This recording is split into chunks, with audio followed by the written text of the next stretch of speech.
Hello everyone and welcome back to the channel. In today's video we are diving into one of the most important concepts in trading, horizontal support and resistance.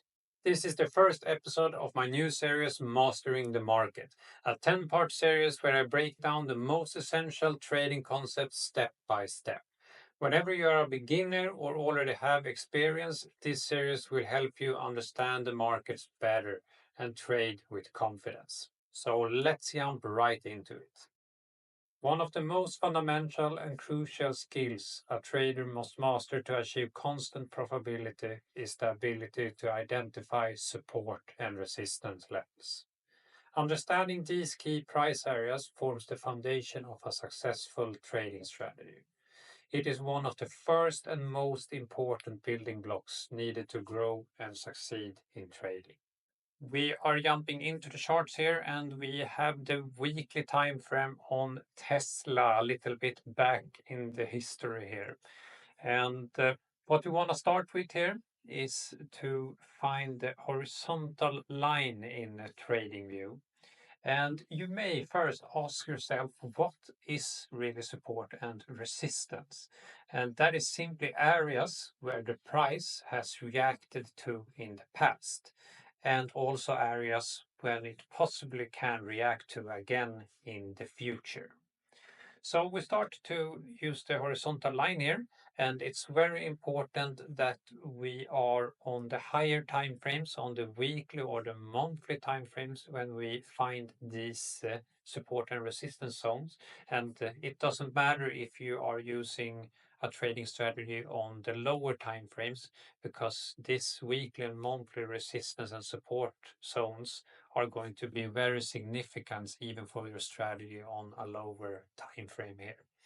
So we start with the horizontal line here, and you can see that we will draw the first resistance line up here. And that is very obvious. As we can see, the price went up here and we got a big resistance. It went up to test it once again and we got resistance. And we have also a third time and almost a fourth time here. We didn't quite come up to the same level here. But what's most interesting here is that when we broke this big resistance that we tested almost four times on the weekly time frame, we see a big move towards the upside here. And as you can see, for a while later here, we came back and tested this area again, exactly the same area here as support. So as soon as we break a significant resistance area to the upside, the resistance is turning into support when the price moves back again towards that area. And the next thing you want to do now is you want to use this horizontal line to find more significant support and resistance zones. So if we take the most critical support zone in this chart, we can see that we have the lowest low down here. Now we can't see the whole chart here, but we can mark the lowest low here as a support. And we also have another big support coming in right here. You see, we have down here reacted once, we have one here reacted, and we reacted here, got support, and we got support once again there. So we can clearly see that the two most significant support and resistance zones here are up here, the biggest resistance zone, and the biggest support or most extreme support zone is down in the areas here. And then we simply start to fill this up. You can see that we have a resistance up here, and we have it in the beginning here with the first candles here. And we also have resistance here. And you can also see the same thing as I talked about in the beginning here, that as soon as we broke this resistance here, we see big moves towards to the next resistance level up here. And we also have one zone right here. We could argue, I guess, yes. And you can see that we also have a lot of significant support down here. And one thing you also want to understand is that if you want to validate these support and resistance lines, you want to see that the price is doing big moves after they get a reaction from these areas.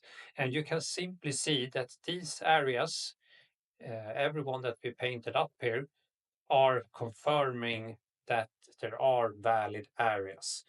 The more touch points an area has, the more valid it is.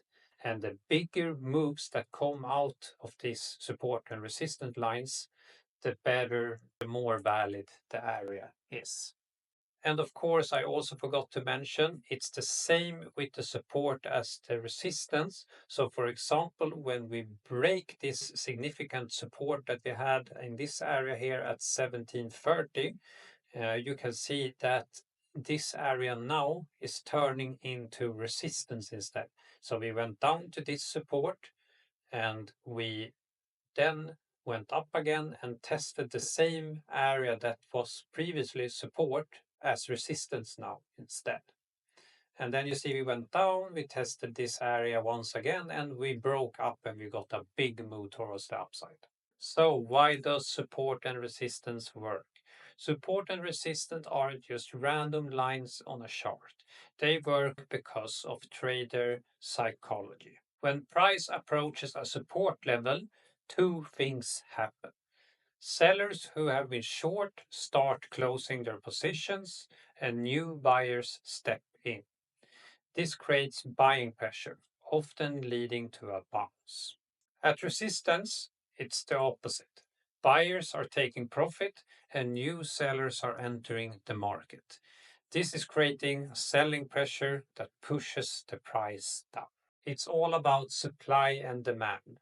Support is where demand is strong enough to hold the price up, while resistance is where supply overwhelms the demand and the price struggles to break through. So we're back at the chart here, and by now you are probably understanding more than 95% of the traders out there about support and resistance.